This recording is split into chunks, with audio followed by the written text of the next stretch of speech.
বৰপেটা বহৰীলৈ গৌৰৱ কঢ়িয়াই আনিলে স্নেহা দেৱানে। বৰপেটা জিলা অন্তৰ্গত বহৰীৰ স্নেহা দেৱানে উচ্চতৰ মাধ্যমিক পৰীক্ষাত 90% নম্বৰ অৰ্জন কৰি অঞ্চলখনৰ গৌৰৱ বৃদ্ধি কৰিছে। স্নেহা দেৱান চেঙাৰ মধ্য কামৰূপ মহাবিদ্যালয়ৰ ছাত্ৰী।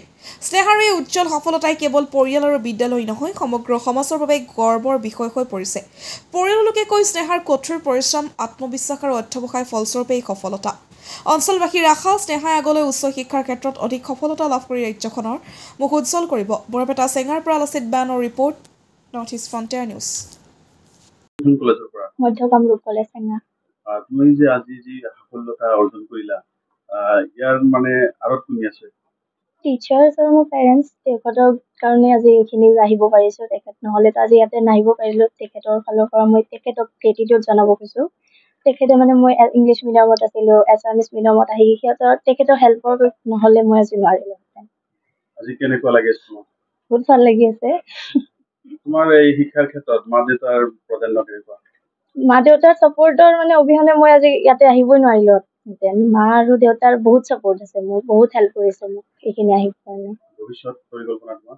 এতিয়া চিভিল ছাৰ্ভিচত ট্ৰাই কৰিম, যাতে এটা ভাল চিটিজেন হ'ব পাৰি, চবৰে হেল্প কৰিব পাৰোঁ এইখিনি। আৰু নৱপ্ৰজন্মক কি বাৰ্তা দিবা তুমি শিক্ষাৰ ক্ষেত্ৰত? যিখিনি যেনেকৈ পঢ়ে যাতে ভালকে পঢ়ে আৰু মানে পঢ়িলে য'তে নহওক কিয় পঢ়িব পাৰিব, ভালকে পঢ়িলে হ'ল। কিমান টাইম পঢ়িছিলা? মই সেনেকে টাইম ধৰি পঢ়া নাই, মানে দিনত এটা টাৰ্গেট আছিল যে এইখিনি পঢ়িব লাগিব আৰু সেইখিনি পঢ়িলে হ'ল। তুমি ব্যক্তিগত বিদ্যালয় বাদ দি চৰকাৰী বিদ্যালয়ত এইটো আৰু কেনেকে ক'ম, মোৰ ইচ্ছা আছিল সৰুৰ পৰাই যে এইচএছৰ পিছত মই চৰকাৰী কলেজতে পঢ়িম। মোৰ ভাল লাগে চৰকাৰী কলেজ, ইচ্ছা আছিল। পোনপ্ৰথমে তাই প্ৰথমৰ পৰা যিখিনি মানে শিক্ষাগুৰু পাইছে প্ৰাইমাৰীৰ পৰা আজিলৈকে, সকলো শিক্ষাগুৰুক মই ইয়াত মানে কৃতজ্ঞতা জ্ঞাপন কৰিব বিচাৰিম। আৰু বিশেষকৈ মধ্য কামৰূপ কলেজত মানে তাই বৰপেটা চেণ্ট টেৰেছৰ পৰা মেট্ৰিক পাছ কৰিছে। আমি প্ৰাইভেট কলেজত দিব বিচাৰিলোঁ, কিন্তু তাই ক'লে নাই, মই চৰকাৰী বিদ্যালয়তহে পঢ়িম। তো ইয়াৰে দুজন ব্যক্তি আছে সেই কলেজৰ প্ৰবক্তা, এজন হ'ল ইমান ভিয়াছ আৰু তেখেতৰ মিছেছ চাজিদা বাইদেৱে আমাক মানে অলপ গাইড কৰিলে যে নাই এমকে দিয়া তোমালোকে, আমি যিখিনি চাব লাগে চাম।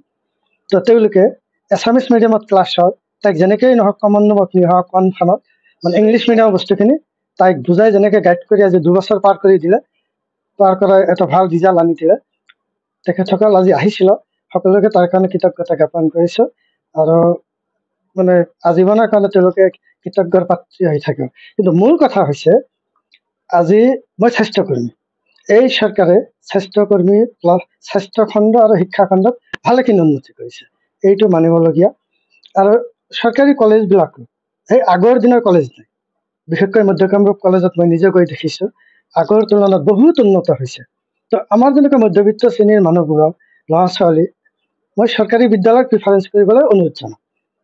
আজিৰ দিনতো যিহেতু মোৰ ছোৱালী নহয় আৰু বহুতে চৰকাৰী বিদ্যালয়ৰ পৰা ভাল ৰিজাল্ট পাইছে। এই চৰকাৰী বিদ্যালয়বিলাক কলেজত মানে আগৰ পৰিৱেশ ৰখা নাই, বহুত উন্নত পৰিৱেশত লৈ আহিছে।